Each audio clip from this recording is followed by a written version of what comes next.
Welcome to the Flight Club Podcast, a woman's guide to leaning out.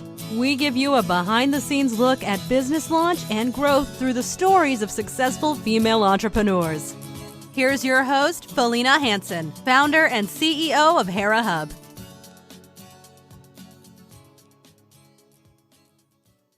Hello and welcome. I'm excited to chat today with Annie Smith. She is the founder and creative director of Solanas Creative, which is a boutique agency specializing in graphic design and social media marketing. Annie founded Solanas Creative back in 2020 after losing her job in marketing with Red Bull, of course, like we say, due to COVID. She has a background in design and a bachelor's degree in social media. She used this opportunity to gain clientele and build brands' digital presence. Welcome to the show today, Annie. Hi, thank you for having me, Felina. Absolutely. If folks listen to this podcast on a regular basis, they can probably hear that I am getting over a cold. So I apologize for the bit of a stuffed up sound I have today. In about a day or two, it'll turn into a very sexy voice. So, usually how it rolls. So Annie, I know you're from here in Southern California, born and raised. And we just discovered before we jumped on here that you went to FITM, and I used to teach at FITM. And then for those of you who don't know that acronym, it's the Fashion Institute of Design and Merchandising. So what prompted you to go down that path of merchandising, fashion merchandising? I've always been really creative and artistic, and my whole childhood I spent, drawing, doing any kind of art. And I started like designing clothes when I was probably in elementary school still. And someone told me about FITM when I was pretty young, and by the time I got to high school, it just seemed like an obvious choice for me. I love it. And how was your experience? Because again, I taught there for 8 years, and it was I had a blast. I thought it was fun. I always joke, people ask me if I have children, and at the time I would tell them, yeah, I have 30 18-year-old girls. Yeah, it's so funny. It's such a unique experience. And I started at the San Diego campus. So that's, a really small campus. That's where you taught, right? So it's a super small campus, I think like a very intimate feeling. It's not anything like another college where you're in some lecture hall with 200 students. You're sometimes in a class with just you and 15 people. And so I really loved that. And then even moving to LA and being at the bigger main campus, just the people that I met are still some of my, huge connections today and part of my network. And just the connections that I made there were really valuable, and it was a lot of hard work, but it was definitely worth it. And to be surrounded by, all that creativity and kind of freedom of expression was a great thing for a college experience. Awesome. I love it. Okay. So let's get into early career. It looks like you worked at some of the top retailers, Victoria's Secret, Bath and Body Works. I almost said Bed Bath and Beyond. So talk about some of your early career choices. And then it looks like in around 2017, you moved over to Tea and Rose and got into social media. Yeah, so these are all jobs that I was doing while I was in college still. I worked essentially 2 part-time jobs the whole time I was in college. Mm-hmm. And really, all that's available at that age is retail. So that's what I did until I moved to LA, and I really wanted to have a job in the industry I was going to be in, which at that time was merchandise product development was my major. So apparel production and design. And, in LA in the fashion district, there's huge opportunity for that. Even was able to find that part-time role with Tea and Rose. And it's so funny because social media was never really going to be a part of my plan, really. I was going to do fashion and that. So I got hired there as a production assistant and started there and was essentially just supporting, the manufacturing and production side. But I was the youngest person there by far. And one day someone said, well, you're young and why don't you do the social media for us? So that was how it started, kind of by accident. And, it was a really early time in my knowledge of social media. Of course, it was before I had even started the program, but that was kind of what started it, and made me realize, wow, marketing is a different field that I hadn't played in before, and it's it came really natural to me. And so then from there I decided to kind of explore that further, and I think I was getting a little burnt out in the fashion industry. Maybe it's very different from what you anticipate it to be. And it just felt like marketing was a better fit for me.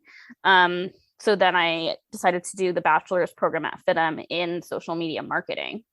Awesome. It's interesting because when I taught at FITM in San Diego, I actually helped them develop the entrepreneurship class for the bachelor's program. And I trained up to FITM to teach that first course up there as they launched that bachelor's degree. So lots of serendipity here. So yeah, the fashion industry it's challenging, and a bit, you may not know about my background. My now ex-husband launched a surf apparel company when we lived in Los Angeles. So got to see him go through that whole, started off with, like a lot of folks, t-shirts and hats and whatnot, and then got into cut and sew manufacturing. And so that was challenging for sure.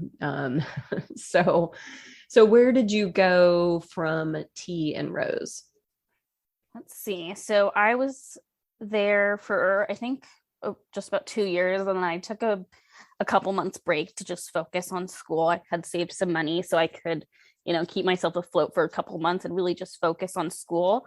And then I think at that time it was part of FITM is you're required to do an internship in your program.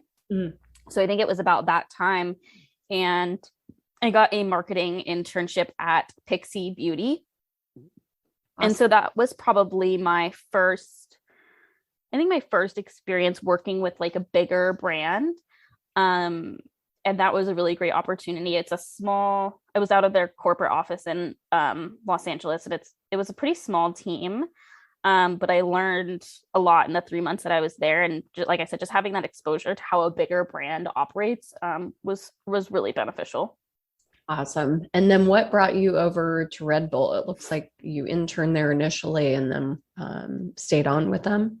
Yeah. So I actually got hired as a student marketeer while I was in college, which is essentially like a representative of the brand on campus. And I did that for a couple of years, and they call it the best student job in the world. And it really was. The opportunities, that we got were unlike anything else, like getting to go to some of Red Bull's biggest events, and again, seeing how a huge global company operates. And, it was funny because at first I was coming from this world of fashion, and it didn't even cross my mind to like Red Bull never seemed like a fit, I guess. And that was something I never thought of for a career, right? Like it was at the time, everyone else in the program were men in college, and I was one of the only girls, and even the other girl was really into like action sports. And like I said, I grew up really artistic and creative, and I go to FITM, and so I was just like, is this going to be a fit for me? But it really was like, just the culture was more about, kind of going after what you want, chasing your dreams, and everyone was really supportive, and I really did love the culture. So yeah, I had that student job while I was in college. And then after I graduated, I like immediately after I graduated, started an internship in trade marketing with them, which was really awesome. It was a really competitive internship, and I loved what I was doing. I was doing a lot of project management and graphic design and developing internal training tools for the leadership team in the on-premise, which is essentially the teams that go sell Red Bull into bars and restaurants. And also on my team was, the man who was running festivals and any kind of events for Red Bull.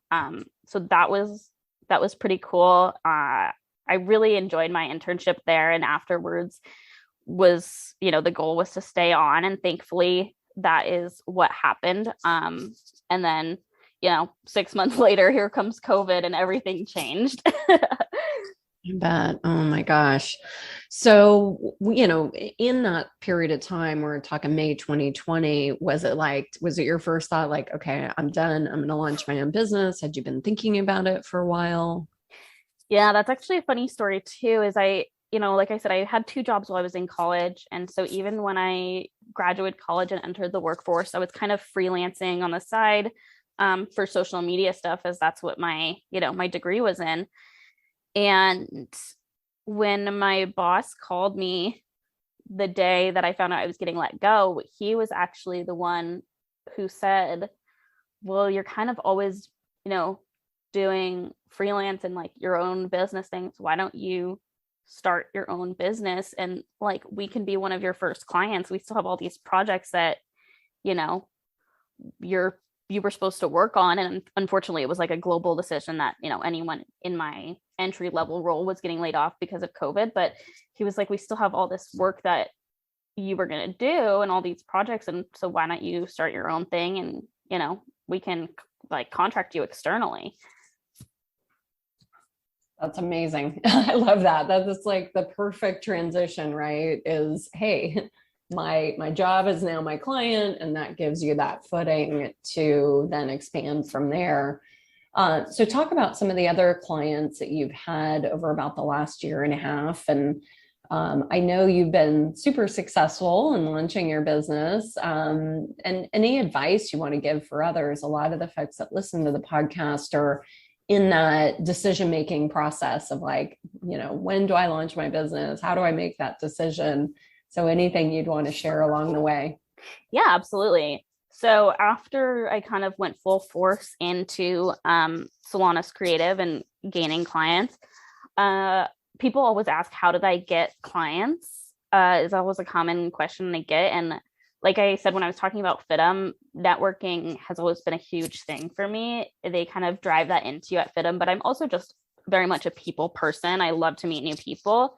And so between everyone that I met at FITM, between, colleagues and my peers, and then also staff at FITM, and everyone that I worked with at Red Bull, it was a lot of just word of mouth and referrals. And, I was surrounded by all these really creative, intelligent people who went on to work for other brands. And then, I had announced that I was going to be doing social media marketing and design. And the amount of support that I got the day that I launched my website, I had like at least 10 to 15 people reach out to me. And a lot of those turned into real life clients. Some of those being, of course, Red Bull was the first one. And then Dose & Co., which is Khloe Kardashian's brand. I actually designed some assets for social media that went up on Khloe Kardashian's Instagram to, I think, like, I don't even remember how many followers, like 26 million or something crazy. And then in addition to that, I worked with a couple smaller brands, a furniture brand called Atmosphere 24/7 based out of LA, actually. One of my current clients is a fellow FITM alumni. Her name is Brooke, and she launched Jelaine Swim. That's one of my clients right now. And essentially, I do all of their social media. We do their website, email marketing, all of that. And it's a really great swimwear brand made from regenerated consumer waste, which I've always been really passionate about sustainability. So every time I get clients whose, kind of morals and beliefs align with mine, I just love that. Awesome. So Annie, are you like me? Are you proudly unemployable at this point? Yes, absolutely. When I, because when I started was during the pandemic, it was like, I kind of in that moment, there wasn't a hope of getting a job. And this was like my only I feel like when people start a business, they're doing it on the side and then they take that leap and like quit their job. And I think I kind of did it backwards. And it was like, well, this is going to be successful because I have to pay my rent. Exactly.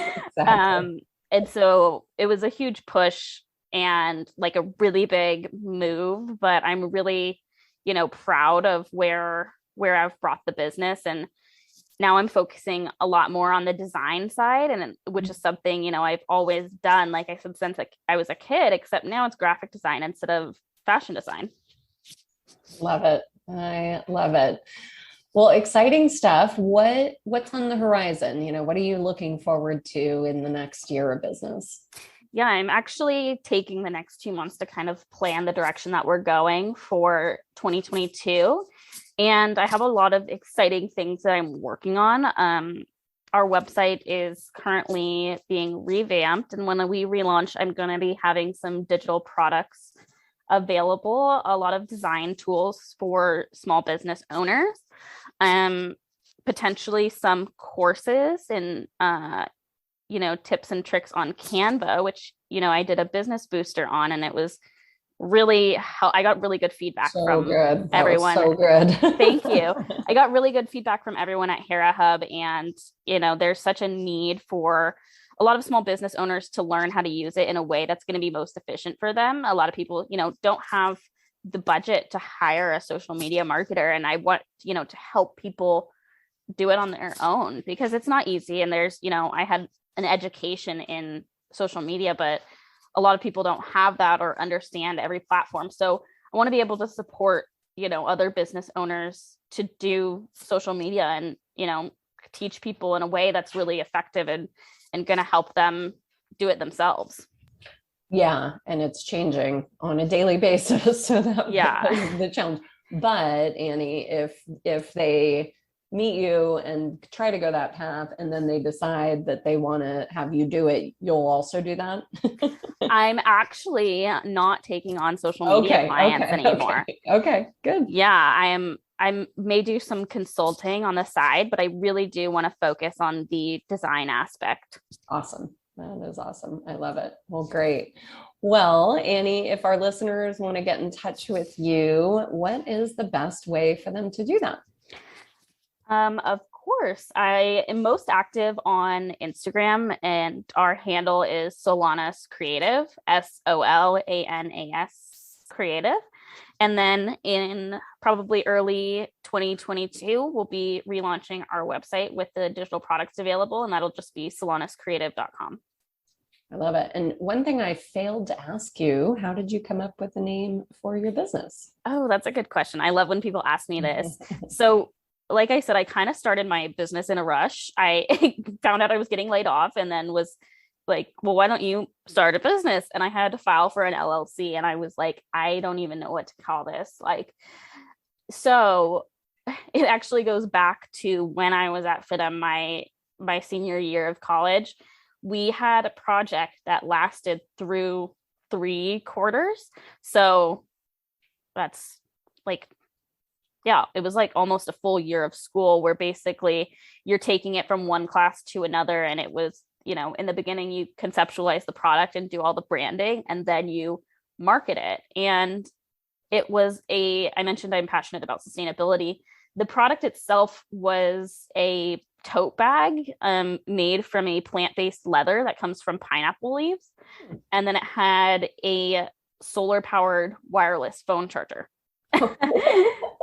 And I fully prototyped it and had like a photo shoot with the bag. And it's funny. So the name that I gave that was Solanas, because sol meaning sun, and in French, pineapple is ananas. I'm probably saying it wrong, but I essentially combined those two. And I just thought it was a fun, unique name. And, I think when you think of some really successful companies, they have names that you've never heard of, like Uber or Google, before those companies existed, those words didn't have a meaning. Well, or they weren't used a lot. I mean, they were words, but it wasn't something that, we commonly use in our vocabulary. So exactly. I did used to use the word Uber, and now I can't use it anymore. Yeah, definitely. It's a lower common word. But yeah, so when it came time to file my LLC, and like I said, I was kind of in a rush. It was like, well, why not, pay some respect to this college project that I was actually going to turn into a business. If I wasn't going into Red Bull, a lot of people, my professors, my family, everyone that I knew was like, you should really do this, and the sustainability market is huge. The opportunity was there, and I just went a different direction. So I decided to keep the name, and it's been a perfect fit, a perfect transition. I love it. Awesome.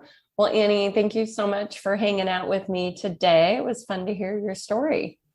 Yeah, thank you so much for having me. It was great to chat. And, I didn't realize we had so many parallels with our FITM background. Totally. Awesome. Thank you for joining this week's episode of Flight Club, sponsored by Hera Hub. We look forward to sharing more success stories with you soon.